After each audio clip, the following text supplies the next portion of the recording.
کہ 56 सुन्नी कंट्रीज कुछ नहीं बोल रही हैं, एक शिया कंट्री बोल रही है। दौलतमंद मुसलमानों को मुरीद कर रखा है और वो हजरत हजरत करते रहते हैं। अरे मुरीदों, अरे अंधभक्तों, इनके ये खुद तो अपनी बख्शिश करवा नहीं पाएंगे, और जो बड़ी बड़ी बातें करते थे टर्की का उर्दूगन, वो भी खामोश है। आज का मुसलमान जुल्म और सितम को बर्दाश्त करते हुए कहता है जालिम की उम्र कोता, जालिम पे अल्लाह का अजाब आएगा। ऐसे कैसे आएगा अगर आपने तैयारी नहीं की है। ईरान अपनी जगह मजबूत क्यों है? हुसैन से मोहब्बत।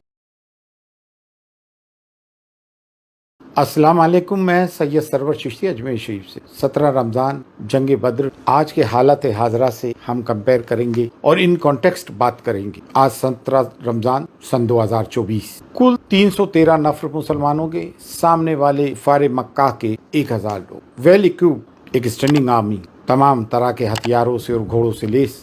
दूसरी तरफ 313 कुल 8 घोड़े, 6 ज़ीरे बख्तर और टूटी हुई तलवारें और खजूर के दरख्त की शाखें, लेकिन ईमान पे थे। और ईमान के साथ साथ हुजूर नबी करीम सल्लल्लाहु अलैहि वसल्लम ने पूरी तरह से वॉरफेयर टैक्टिक्स को अपनाया, कंपनीज में बांटा अपनी 313 लोगों को, और अल्लाह पे शाकिर रहे, तकवाशार रहे, अल्लाह ने मदद फरमाई। लेकिन आज का मुसलमान जुल्म और सितम को बर्दाश्त करते हुए कहता है जालिम की उम्र कोता, जालिम पे अल्लाह का अजाब आएगा। ऐसे कैसे आएगा अगर आपने तैयारी नहीं की है, आप अपने मामलात में सही नहीं है, आपका अखलाक दुरुस्त नहीं है, आप ईमान पर नहीं है, आप पढ़े लिखे नहीं है। पता है गाजा में 1% लिटरेसी रेट है, सिर्फ 1% लोग जाहिल हैं। 99% लिटरेसी रेट है, 50% से ज्यादा हुफ्फाज हैं, हाफिज कुरान हैं। पूरा गाजा बर्बाद हो गया है। टेंट में आज भी बच्चों को पढ़ाया लिखाया जा रहा है। यूनिवर्सिटीज और मस्जिदों पे बम्बार्डमेंट हो गया, लेकिन वो पढ़ रहे हैं। आज का मुसलमान गाजा का हकीकी मुसलमान है। और एक बात मैं अक्सर सोचता था कि 57 मुस्लिम कंट्रीज हैं, कोई कुछ नहीं बोल रहा है। उसमें से 56 तो हमारी सुन्नी कंट्रीज हैं और उनके सरबराह खामोश हैं, जबकि 200 करोड़ मुसलमान, 2 बिलियन मुस्लिम्स एक प्लेटफॉर्म पे हैं। जीसीसी कंट्रीज के अरबी ममालिक के सरबराह जो है खामोश है, वो तो उनसे तो खैर कोई तवक्को ही नहीं है। और जो बड़ी बड़ी बातें करते थे टर्की का उर्दूगन, वो भी खामोश है। सिर्फ एक शिया कंट्री, जिसे आप लोग हमारे सुन्नियों में से, जिनको शियाओं को काफिर कहते हैं, हम तो किसी को काफिर नहीं कहते हैं, सूफिया की जमात, वो ही अमल पैरा है आज, और वही तमाम तर हिमायतें फिलिस्तीनियों को दे रहे हैं प्रैक्टिकली। बाकी 56 मुस्लिम ममालिकों के सरबराह खामोश हैं। अल्लाह को ये भी दिखाना था कि देखो मुसलमान ऐसा होता है, बेयारो मददगार, गरीब, जिनके पास स्टैंडिंग आर्मी भी नहीं, दूसरी एक दुनिया की पावरफुल आर्मी, वेल इक्विप्ड, दुनिया की सब में बड़ी टेक्नोलॉजी, एयरक्राफ्ट भी हैं, टैंक्स भी हैं, नेवी भी हैं, सब कुछ है, रसद भी है, दौलत भी है, ताकत भी है, अमेरिका जैसी कंट्री की हिमायत भी है, उसके बावजूद खड़ा हुआ है। अल्लाह को ये दिखाना था, मुसलमानों में एक नज़ीर पैदा की थी। लेकिन ईरान अपनी जगह मजबूत क्यों है? हुसैन से मोहब्बत, फ़िक्र हुसैन है उनमें, हुसैनियत है।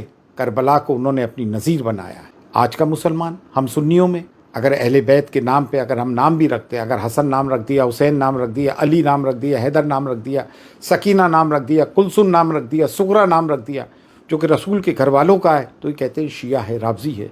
जान रहे हैं, ये प्रैक्टिकली आपके सामने है कि 56 सुन्नी कंट्रीज कुछ नहीं बोल रही हैं, एक शिया कंट्री बोल रही है। मैं शियाओं की हिमायत नहीं कर रहा हूँ, मैं हकाइक बयान कर रहा हूँ। एक चीज़ और, अभी तौक़ीर रज़ा ख़ान साहब के साथ क्या हुआ, सलमान अज़हरी साहब के साथ क्या हुआ। सलमान अज़हरी साहब जो कि खलीफा हैं अज़्ज़द रज़ा साहब के वालिद अख्तर रज़ा ख़ान साहब के, और इस सिलसिले को प्रमोट किया, दराज किया।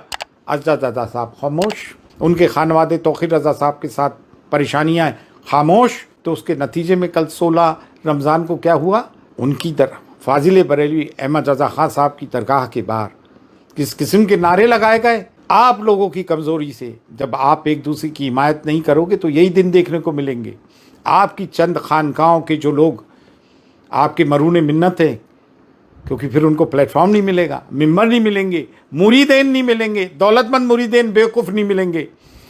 अरे मुरीदों, अरे अंधभक्तों, इनके ये क्या आपका जिसे कहते हैं कि रोज़े मैशर बख्शिश करवाएंगे हैं?